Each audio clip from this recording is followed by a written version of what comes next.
I'm Dr. Mushar. Again, let's after a break because I was busy with the university exam for you seniors.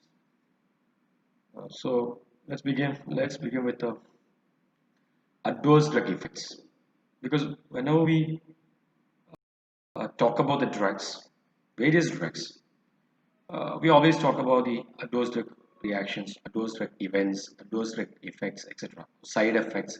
There are various terminologies. In fact, in India, we have a program under the Government of India, Ministry of Health and Family Welfare.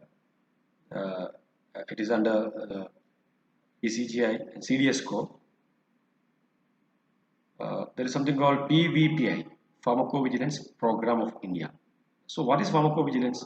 That is not our topic, but still, it is something like we assess the causality, the reason of particular adverse effects, some events.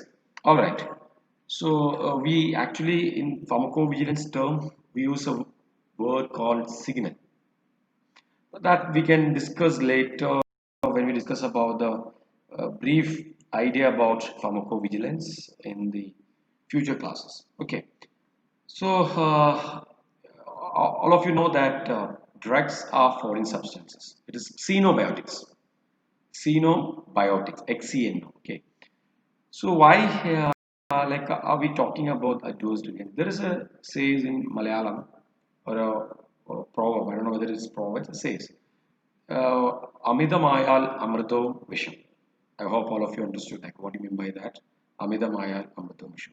So when quantity of a particular drug exceeds certain limit, these drugs can produce some toxic effects.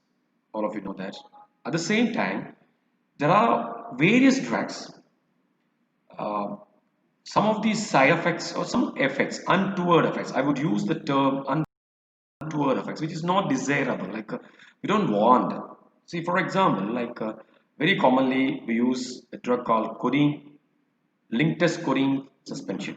It is commonly used for the dry cough. But when a person takes this drug, definitely most of the cases where these dry cough subside, but gradually the person develop constipation. So this drug, codeine, actually belongs to a group of drug called opioids. You know well, morphine is a classical example from this group. But uh, like uh, uh, constipation is the side effect of most of the members of these opioids. And we'll discuss why these drugs are not produce constipation. Those part we'll discuss later. But please remember that side effects are something like unavoidable effects, but it is attribute to the drug. One example I have told you, this is constipation, or I would say when you use atropine for the pre-anesthetic medication condition or some other anti for the anti-secretory effect. It may be used in siluria and all or because of the anti-secretory effect. So what happened along with this desirable effects, atropine is known to produce photophobia because it can act on the eye and produce psychoplegia by acting on the ciliary muscle, also on the uh, constrictor pupillae muscle, paralysis of constrictor pupillae muscle. So this affects definitely produce photophobia. Okay, so this is something like I wanted to, and very commonly we use terms called adverse drug reactions and adverse drug event. So what is the difference between an adverse drug event and adverse drug reaction? So these things, all these things are going to be discussed in 1 hour, 1.5 hour. You know, see a person take paracetamol, and after that a person fell down. Okay, fell down, and that may be considered as an adverse drug event. So, adverse drug event may not be attributable to the use of drug. like any untoward event which need not be attributable to the drug action. So please remember that that's very important. Okay, that's very important. So it is like you cannot attribute to the drug. That's what I wanted to tell you. Adverse drug event, all right, and adverse drug reaction. These two terms are differ. Adverse drug reactions are attributable to adverse drug reactions are attributable to adverse drug reactions are ഞാൻ പറഞ്ഞോളെ ഞാൻ class record ചെയ്തു.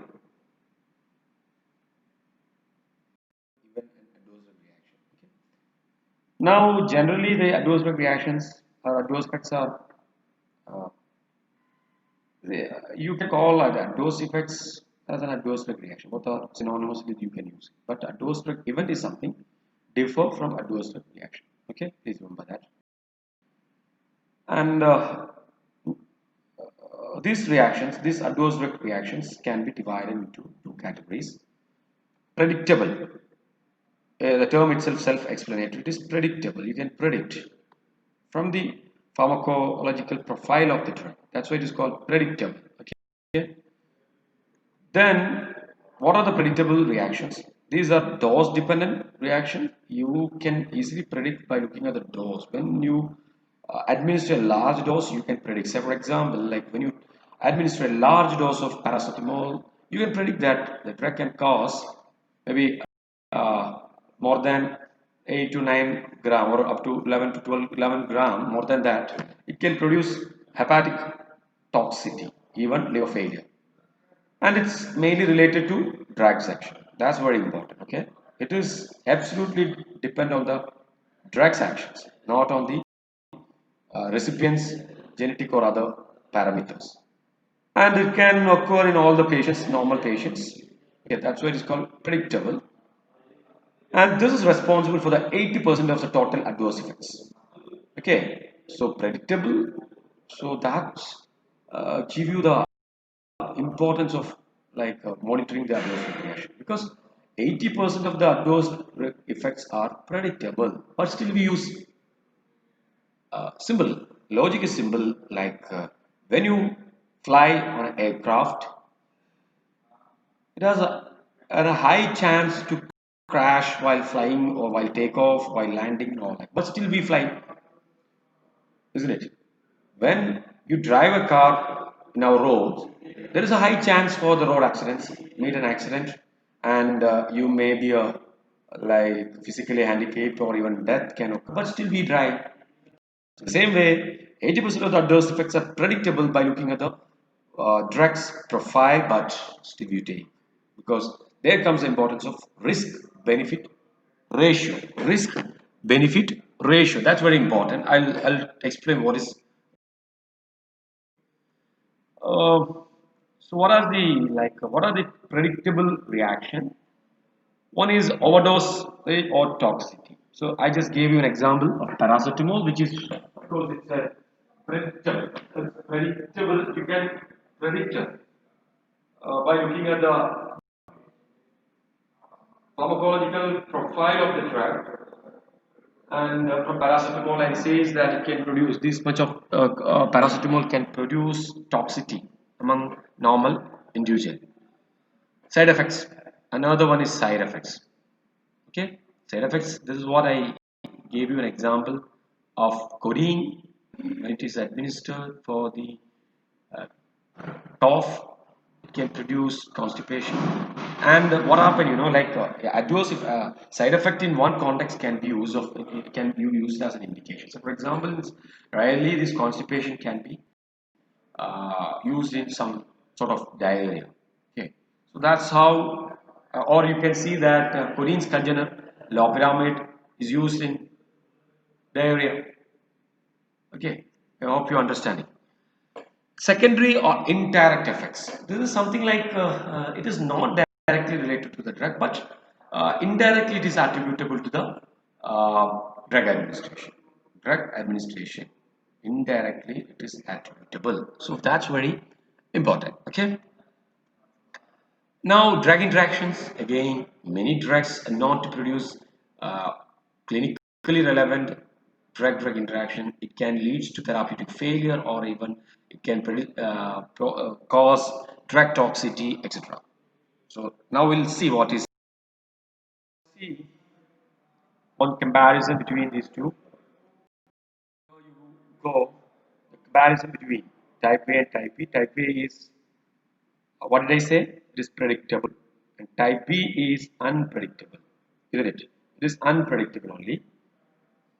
So pharmacological predictable, yes, predictable. The term itself predictable. Type A is predictable. Dose dependent, yes. Incidence high, 80% are predictable. Morbidity, yes, high. Mortality is low because like you can take measures to prevent mortality when a predictable type of a dose reaction occur. Generally, you may record dosage adjustment or like converting to switching to some other drugs. Now, when you talk about type B, this is unpredictable. So it is not, as I already told you, it's not depend on the pharmacological parameters of the drug. It is absolutely not depend on the drug's parameters. But there are many other factors, including the genetic profile of the individual who receive or who takes this drug. And of course, you know that type B is unpredictable, which is not dose dependent. I repeat, which is not dose dependent. Incidence low. You know that 80% of the reactions are, what did I say? It is predictable, but only less than 20% is unpredictable. Morbidity low, but mortality is high, and you can guess what is the reason. Because you know, see, I'll tell you an hypersensitive reaction like Stephen Jones syndrome. So it may be appear start with some blisters, and it can spread all over the body, and that may turn to become like a burning sensation feeling, and eventually the person may die. So it's like very high mortality rate. I'm just quoting one example. Okay, there are many other example I can quote. I'm just quoting one example. Uh, this is something like very important. Like if it is dose dependent, you can adjust the dose or stop to some other drug. Now, here you should stop the drug, stop the concerning drug. Okay. All right. So the severity, I repeat, minor, moderate, severe, and lethal. Lethal may contribute to death. To the first type of, it's about side effects. Is it predictable? Side effects are predictable. You know well, it's predictable. Okay. These are unwanted but often unavoidable. See, I told you that codeine produce constipation. It is unwanted, but you cannot avoid because when you take codeine, due to the same pharmacological effect on different tissue, that is your intestine, it may produce constipation due to various reasons. It may retard your intestinal motility. It can increase the absorption of the water content of your intestinal lumen and many other reactions. All this can contribute, eventually can contribute the what can cause constipation. All right. Extension of pharmacodynamic effect. Extension of pharmacodynamic effect. This is extension. That's what I told you. Atropine, I told you, atropine produce dryness of mouth, and that can lead to difficulty to talk or difficulty to. But the same atropine may be used in the eye and for the refractory test. But there it is need, and here it is unwanted. Are you okay? Promethazine, sedation. Promethazine, it produces sedation, but when you take as a drug for motion sickness, it produces sedation. That's unwanted but unavoidable effects. Codeine, told you the example, codeine. Now secondary effect. Secondary effect is something like I told you that indirect consequences of primary action of the drug. I think it will be clear when we discuss with suitable examples. Super infection, that is your opportunistic infection due to antimicrobial therapy. See, I'll tell you some of the uh, drugs. Ampicillin. Okay, ampicillin is known to cause harmful effects to your gut flora. harmful effects to your gut flora. Okay, ampicillin is not to produce, not to cause uh, damage to your gut flora. And what happened as a result, you know that it is the first line innate immunity step. So disturbing the bacterial flora in the gut eventually invite a sort of infection called not pseudomonas, uh, Clostridium difficile infection. It is an opportunistic infection or a super infection, and it causes pseudomembranous enterocolitis. Pseudomembranous enterocolitis. I'm sorry, I know. Usually, I actually write on board about whatever missing in the slide, but I didn't get the time to add all those parts. But I'm just explaining from the same slides like pseudo membranous enterocolitis due to Clostridia difficile. So there, this disease, that is a pseudomembranous enterocolitis, is not due to the direct effect of ampicillin. It is due to indirect effect. What is indirect effect? Here, it is going to disturb your gut bacterial flora. That's the reason. That's the direct effect. Due to the disturbance, it produces pseudomembranous enterocolitis. Are you with me? All right. Latent, and one more example, latent TB due to prolonged glucocorticoid therapy. Again, this is due to the immunosuppressive effect of glucocorticoid. Now the next one is toxic effect. Again, this is a type A. See your side effects, the secondary effects, or the toxic effects. Whatever we talk about, all are, what should I say? These are the predictable type A reaction. So the third one is toxic effect. I already told you, due to excessive pharmacological action of the drug due to overdose or prolonged exposure. See, the drug is being continuously administered and it can have a cumulative effect. Okay, relative toxicity. It's called relative toxicity. It can be absolute or relative. See, relative toxicity, a person with a hepatic impairment. Sometimes what happens, the adverse effects of a particular drug may be precipitated with a very low dose compared to the normal dose because it's relative toxicity. Here, the toxicity is exerted as a relative cause because the person is having hepatic impairment. So the dose, the clearance rate may be impaired, and which can lead to toxicity of the particular drug because the metabolism is impaired. Okay, that is what relate to. Whereas absolute is something like when you use paracetamol large dose, it can precipitate toxicity, hepatotoxicity. It's a absolute toxicity. I hope you understood the difference between absolute or relative. Relative is like due to maybe compromising something. All right, which may lead to functional alteration of the organ. That's what I want to tell you. Here you go with an example of paracetamol. Paracetamol produces hepatotoxicity due to the accumulation of something called N-acetyl P-benzoquinamine.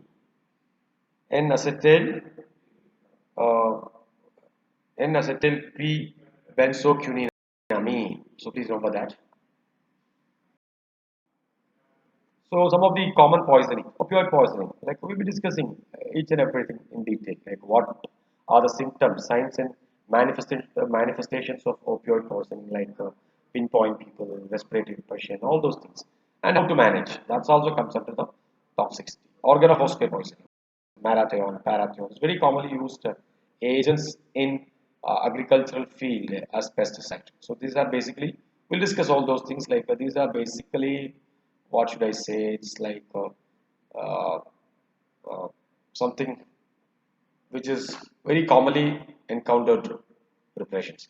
Barbiturates for some of the common toxicity. Now, whatever we are going to talk about is indirect effect. So type B, indirect, unpredictable, not indirect. Sorry, I'm sorry to use that word indirect. It is unpredictable. So you cannot predict by looking at the drug's profile.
Next is idiosyncrasy.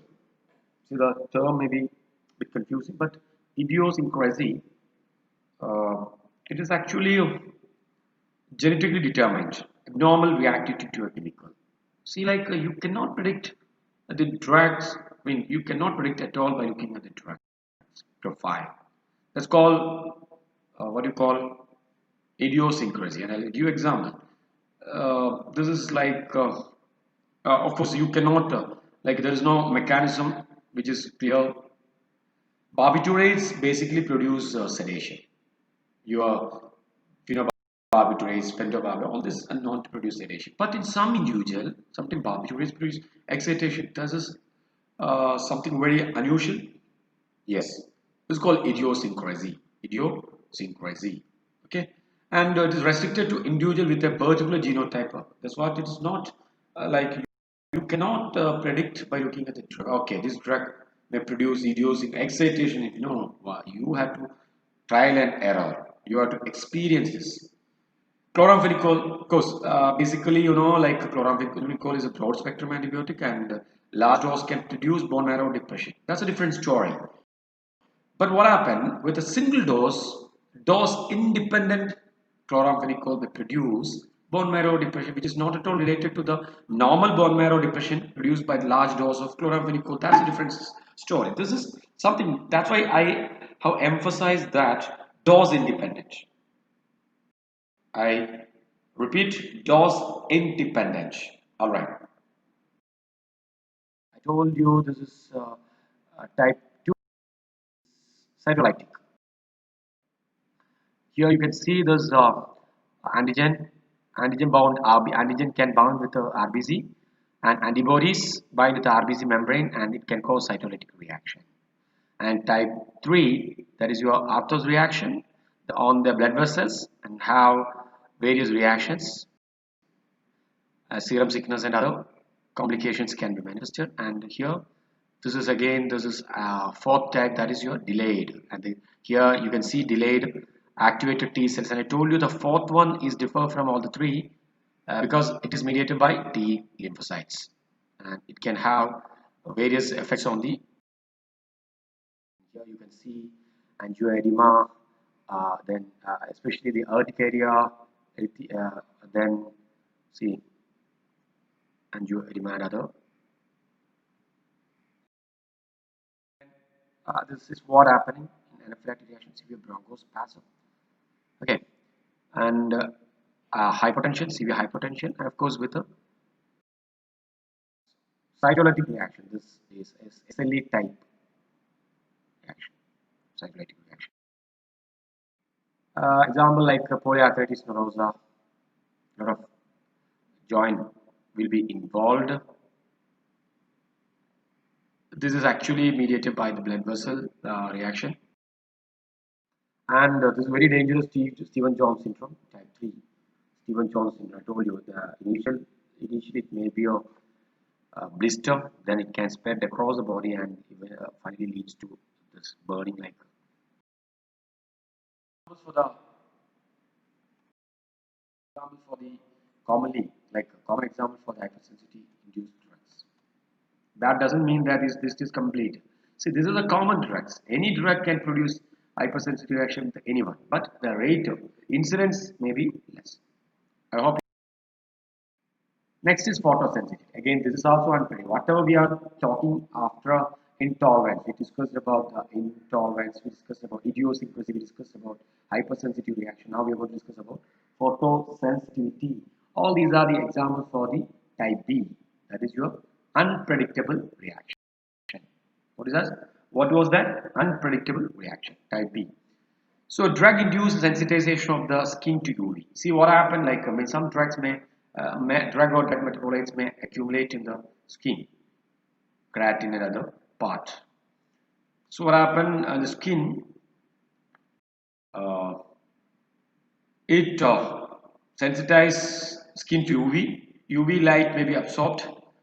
So drug or the metabolite absorb UV photo and it leads to photobiological reaction. See the UV after absorption, your skin and your subcutaneous tissue undergoes some biological reaction. I would call it as photobiological reaction. which may lead to hyperpigmentation and desquamation. Okay, so this is a eventual process of it could be phototoxic and photoallergic. Here, this photoallergic may have the involvement of some antigen antibody reaction. Where this is simply UV absorption, photobiologic reaction, and as a result, hyperpigmentation, desquamation, and other complication. But here, some antigen antibody reactions are there.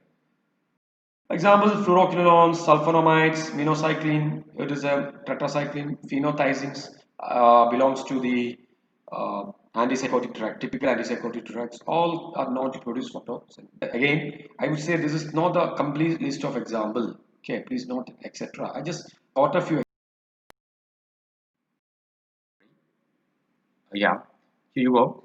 Psychological is actually the person who take this drug or abuse the drug will have a feeling that the state of well-being can be achieved only with the presence of drug. It's only a feel, but actually it's not. But definitely, drugs producing psychological dependence also known to precipitate some sort of withdrawal reaction. That doesn't mean that it won't produce. It's only a feel, but it will have some effect on the body or the health. So then what is physical dependence? Is basically what happen, when a person is addicted to the drug, continuous presence of this drug in the blood, in the body, can change some neuronal or can precipitate some neuronal changes, adaptation to the particular conditions. What happen? Some physiological adaptation are expected when a person regularly or continuously take this medicine. So what happen? It can cause physical dependence. Now, there is a problem. I told you that drug producing psychological dependence are also known to produce withdrawal reaction when that person abruptly stop it. But withdrawal reaction, the intensity of the withdrawal reaction will be more with a drug producing physical dependence. So please remember that. That part is very, you have to manage this problem properly with proper medical management. So drug abuse is something like the use of a drug by self-medication in a manner and amount that deviates from the approved medical and social patterns in a given culture in a given time. See, the quantity and the pattern of the use may change from culture to culture. See, a bang, not from the rosa, from the mosque. Bang is, I think it's a secretory product of the marijuana plant, the ganja plant. So that is acceptable in some North Indian states, and it is a part of their culture. When they celebrate Holi, they take a lot of bang along with the milk. So they, and here in South India we don't accept it. It's against your culture and those part. Please remember that. Habituation, less intensive involvement with the drug so that its withdrawal produces only mild discomfort. See, simple example: tea, caffeine. Caffeine may produce drug habituation. See, like if you take regular coffee in the evening, when you don't get it, you may have some feeling, maybe some lethargic or some headache or something. That is habituation. Okay, I'm just trying to clarify the differences between all these. What is drug abuse? What is reinforcement? What is physical dependence? What is psychological dependence? And what is drug habituation? So generally, tea, I already told you. Tobacco.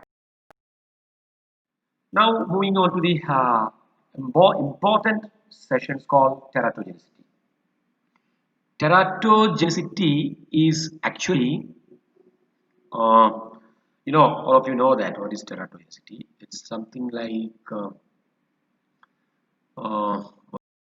what you would say, what would you say that?